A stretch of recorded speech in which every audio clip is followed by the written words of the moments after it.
नमस्कार मित्रांनो, मैत्रिणींनो. बामर लॉरी इन्व्हेस्टमेंट हा अजून एक उत्तम शेअर आहे.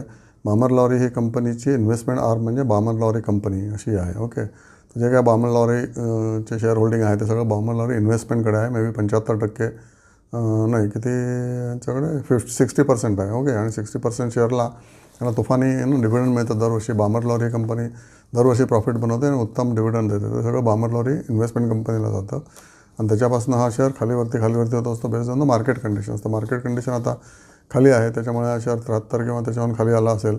एक्झॅक्ट भाव ना मला माहिती नाही आहे, पण टिपिकली हा शेअरचा लो 60 किंवा 61 असू शकतो आणि त्याच्याहून जर खाली गेला 2023ला तो 39 किंवा 35 पण आहे. Okay, so 35 is a bottom.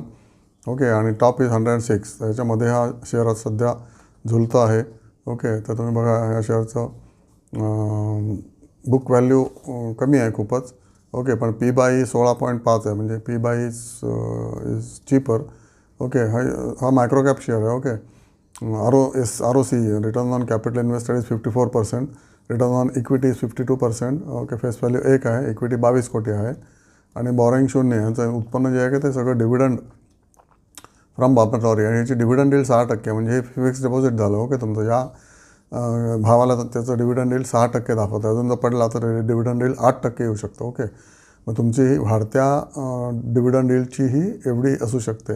अशी एवढी बँकेत कुठेच मिळत नाही, पण ही मार्केटमध्ये मिळते. आणि असे बऱ्याच कंपनीचे शेअर्स आहेत. त्याच्यामध्ये तुम्हाला सांगितलं की MSTC हा शेअर आहे, किंवा Vedanta. Okay, ONGC, IOC, HPCL, BPCL या कंपन्या पडल्या असतील तर वाढत्या रेटची एवढी तुम्ही करू शकता या शेअर्समध्ये.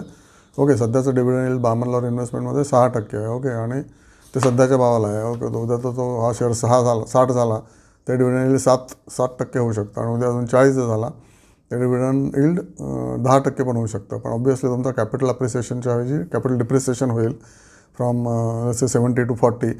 ओके, पण ते तुमचं डिव्हिडंडमधून भरून निघेल, म्हणजे तुमचा नेट लॉस काय होणार नाही असं मला वाटतं आहे. तुम्ही गणित करा, आणि समजा मार्केटवरती गेलं तर ऑब्व्हियसली तुम्हाला डिव्हिडंड पण मिळेल 3 वर्षाचं किंवा 2 वर्षाचं, आणि तुमचं कॅपिटल अप्रिसिएशन पण मिळेल. तर असे काही सेफ शेअर्स आहेत की ज्याच्यामध्ये, आणि ह्याच्यामध्ये लोक शॉर्ट करत नाहीत normally. Okay, this share is not to be shorted kind of. Okay, पडतो म्हणजे लोकांचा इंटरेस्ट कमी होतो म्हणून हा पडतो. तर बामर लॉरी इन्व्हेस्टमेंट प्रमोटरकडे 60% शेअर्स आहेत, FIIकडे पण 1.1% शेअर्स आहेत, DIकडे मात्र 0 आहेत, आणि पब्लिककडे 39.2%. बघा, पब्लिक या शेअरमध्ये फिक्स डिपॉझिट करता आहे आणि त्यांना काही फिकर नसतं. एकदा गुंतवले की त्याच्याकडे कॅपिटल अप्रिशिएशन होईल 3-4 वर्षामध्ये, तेव्हा विकून टाकायचा. परत पडला 2 वर्षांनी पडतं मार्केट, तेव्हा परत ही FD करायची. असा हा बामर लॉरी इन्व्हेस्टमेंट नावाचा शेअरमध्ये तुम्ही अभ्यास करा आणि घेऊ शकता.